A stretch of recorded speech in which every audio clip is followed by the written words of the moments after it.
কথা ছিল হামজা চৌধুরী ও সামিত সোমের একসাথে জাতীয় দলে ডেবিউ হবে, কিন্তু তা আর হলো কই।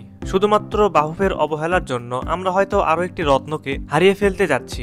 কানাডা জাতীয় দলের মিডফিল্ডার বাংলাদেশি বংশোদ্ভূত সামিত সোম।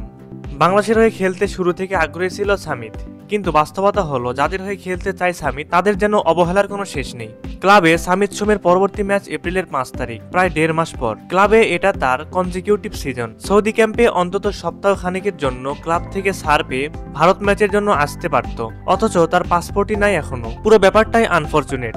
আমাদের মনে হয় বাংলাদেশ ফুটবল ফেডারেশন এখন তার থেকে ফাইনাল ডিসিশন জেনে নিতে পারে। জুনের হোম ম্যাচে তাকে পাওয়া না গেলে সামিতের আলাপ আমরা বাদ দিয়ে দিব। এভাবে ঝুলানোর মানে নেই। আর বাফুফেও তার পিছে সময় নষ্ট না করলে আমরাও কিছু মনে করব না। সামিতের উচিত ডিসাইড করে ফেলা তার বাংলাদেশ ক্যারিয়ার বলতে কিছু থাকবে কিনা। সামিত সোম বর্তমানে কানাডিয়ান প্রিমিয়ার লিগে খেলছেন এফসি এডমন্টন ক্লাবের হয়ে। চলতি বছরের ডিসেম্বরে এই ক্লাবের সাথে তার চুক্তি শেষ হবে। 25 বছর বয়সী মিডফিল্ডার সামিত সোম কানাডার জাতীয় দলের হয়ে 2টি আন্তর্জাতিক ম্যাচ খেলেছেন। মিডফিল্ডের দায়িত্ব নিয়ে মাঠে নেমে ফুটবলীয় নৈপুণ্য নিজের নামকে দিন দিন তুলে নিয়েছেন ভিন্ন উচ্চতায়। সামিতের পিতামাতা 1989 সালে কানাডায় যান। 1997 সালে এডমন্টনে সামিতের জন্ম হয়। মাত্র 5 বছর বয়স থেকেই তিনি ফুটবল নিয়ে মাঠে যাওয়া শুরু করেছেন। সামিত সোম যে বাংলাদেশের হয়ে খেলতে চান তার আভাস তিনি অনেক আগেই দিয়েছিলেন। 2022 সালে সবশেষ সামিত সোম বাংলাদেশ সফর করেন। তখন তিনি গণমাধ্যমকে জানান, সুযোগ পেলে দেশের জাতীয় ফুটবল দলের হয়ে খেলতে চাই। এর কারণ প্রসঙ্গে তিনি বলেন, বাংলাদেশ আমার পিতামাতার দেশ। এই দেশের সাথে আমার নারীর সম্পর্ক রয়েছে, তাই দেশের হয়ে খেলার ইচ্ছা আমার অনেক আগে থেকেই।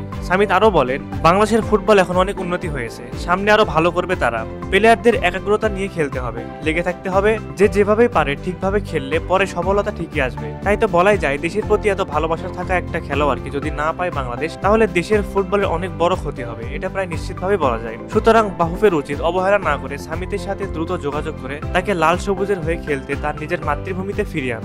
দর্শক, আপনাদের কাছে কি মনে হয়, সামিতকে কি দেখা যাবে লাল সবুজ জার্সি গায়ে? অবশ্যই আপনারা আপনাদের মূল্যবান মতামতটি আমাদের কমেন্ট করে জানিয়ে দিবেন।